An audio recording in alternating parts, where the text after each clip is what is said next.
What up, what up, what up? It's your boy Ray V. Let's get it. Sad boy. Sad boy quote of the day. F ain't for fields, it's for fantasies. fantasies. So let's get into our deepest fantasies, baby. I'll give you a third for him, though. We're going to do a sell high video today. You need to get rid of these 5 players. Sell high, sell now. I think it's possible that this is their peak. Only downhill from here.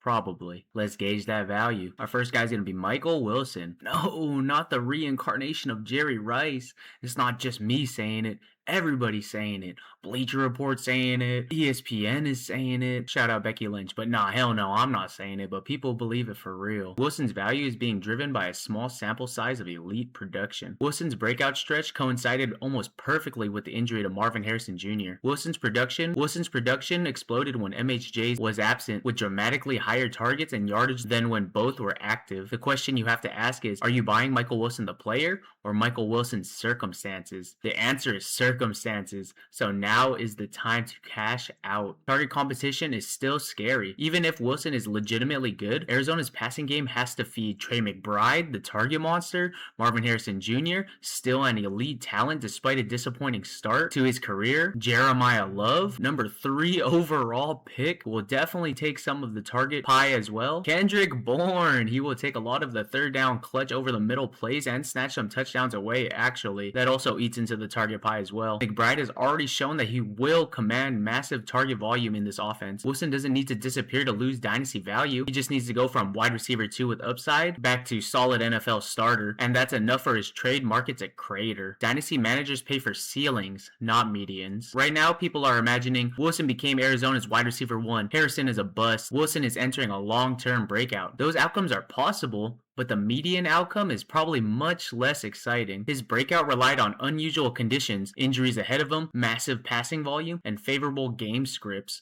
always playing from behind. The Cardinals literally threw the most passes last season, 649. In Superflex, picks and quarterbacks appreciate better. This is the biggest reason. In a Superflex league, if someone values Wilson as a future wide receiver 2, I'd rather have a random future first. I'd rather have a young quarterback with a path to producing. I'd rather tier up to a more insulated wide receiver. Wide receivers in Wilson's tier are replaceable. Starting quarterbacks aren't. You're selling uncertainty as certainty. The best dynasty trades happen when the market starts treating a possibility as a probability. Right now, the market is asking, what if Michael Wilson is the real wide receiver 1 in Arizona? You should be asking, what if this was the best stretch of his career? If someone is willing to pay as though the former is already answered, take the profit. I'd sell high for any projected 2027 first, a young QB with starting upside in Superflex, Michael Wilson and a second for a more established wide receiver, Wilson for any future first plus. The only reason I'd hold is if your league still values him as a late second round pick. If managers are talking about him like a future cornerstone, that's usually the exact moment a dynasty manager should sell. Next guy's gonna be Kyren Williams. This one is a tougher sell than Michael Wilson because Kyren is actually producing. You're not selling a hype train. You're selling a productive asset at a point where the market may be pricing in multiple more elite seasons. Running backs are depreciating assets, not dynasty cornerstones, even the good ones. Kyren has already accumulated massive workloads and multiple seasons of running back 1 production. He would have less tread on the tires, y'all. Historically, dynasty managers get burned when they assume another 2 to 3 years of elite running back production are guaranteed. The smart play is often cashing out before the decline becomes obvious. The market rarely gives you full value once the cliff appears. His fantasy value is heavily volume driven. Kyren's fantasy profile isn't built on elite athleticism or explosive play rates. It's built on huge snap shares, goal line work, trust from coaches, and receiving work. Those are valuable, but they're also the first things that could disappear if coaching preferences change or workload gets redistributed. There are clear concerns with his explosiveness and the possibility that his current workload is difficult to sustain indefinitely. Another year, another McVay quote saying Blake Corum is going to get more run this year. To be fair, Corum did look great down the stretch of last season though. You're betting on the Rams to stay perfect. A lot of Kyren's value depends on the Rams offense staying good, continued red zone opportunities, continued lead back usage, and stable quarterback play. If any of those variables change, his dynasty value drops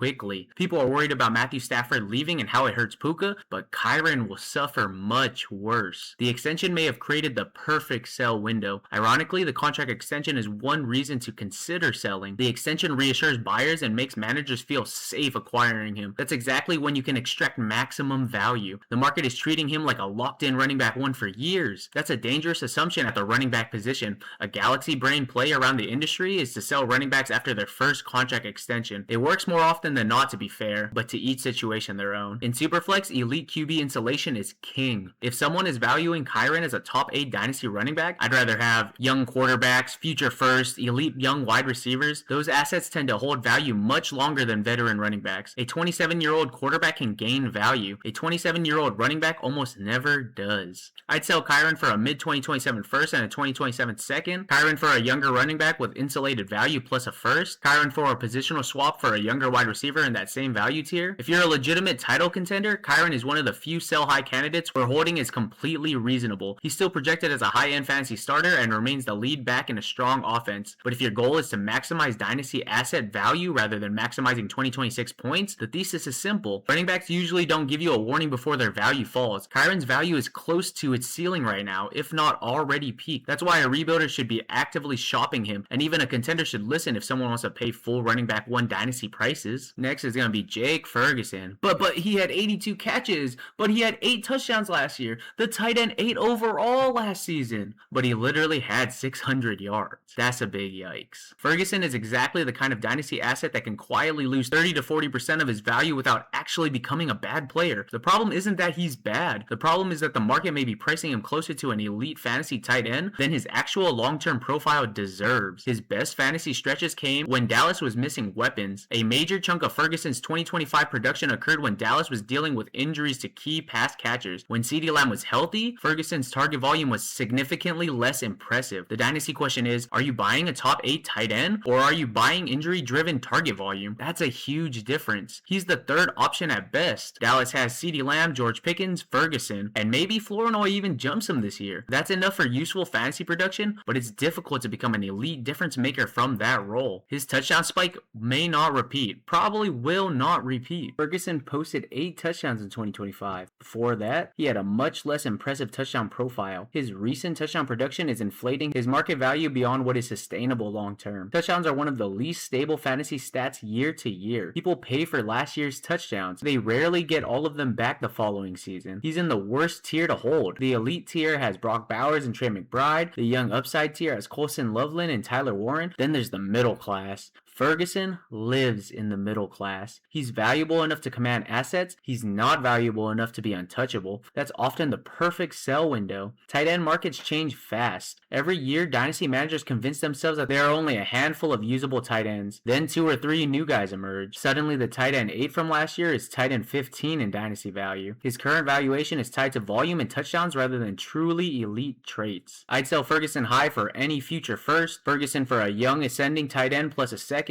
Ferguson for a wide receiver valued in the wide receiver 2 range, or Ferguson plus a second for a clear tier up at wide receiver. If you're a title contender and start one tight end, holding Ferguson is perfectly defensible. He's attached to a strong offense, has a long-term contract, and should continue producing usable tight end 1 seasons. But from a pure dynasty value perspective, Jake Ferguson is much more likely to be just another tight end 1 than he is to become tight end 5 overall. If someone is paying as though he's entering that higher tier, that's the exact moment to cash out. Next guy is going to be Brenton Strange, but he just had a contract extension yesterday. The Jaguars are turning up, aren't they? Isn't T-Law generational? Strange is exactly the kind of player dynasty managers get emotionally attached to. Young, ascending, just got paid, productive, attached to a franchise QB. That's why this might be the best time you'll ever have to move him. The extension may be the peak value event. The Jaguars just signed Brenton Strange to a 3-year, $48 million extension with $25 million guaranteed, immediately boosting his perceived dynasty security. His contract now ranks among the highest paid tight ends in football. He literally has 80% of what Kyle Pitts' contract is. That's fantastic for his NFL outlook, but the dynasty value isn't about NFL value. It's about market perception. The extension gives buyers confidence. Confidence creates overpayment. His production wasn't truly elite. Strange's 2025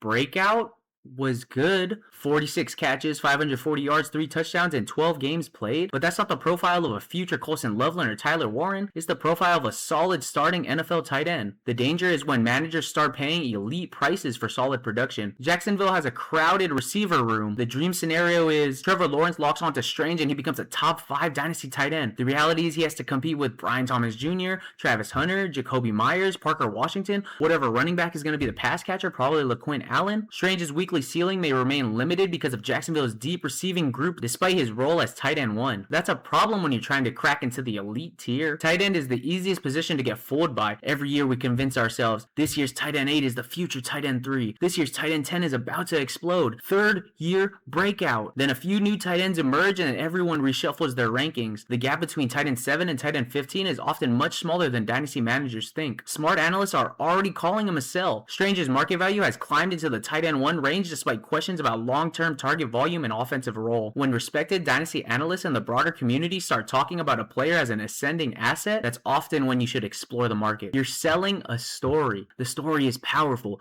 Young, ascending tight end, plus T-Law, plus huge extension, plus breakout season. People buy stories. You should sell stories because the actual outcome may simply be tight end 9 to tight end 14 for the next 4 years. Useful? Absolutely. League winning?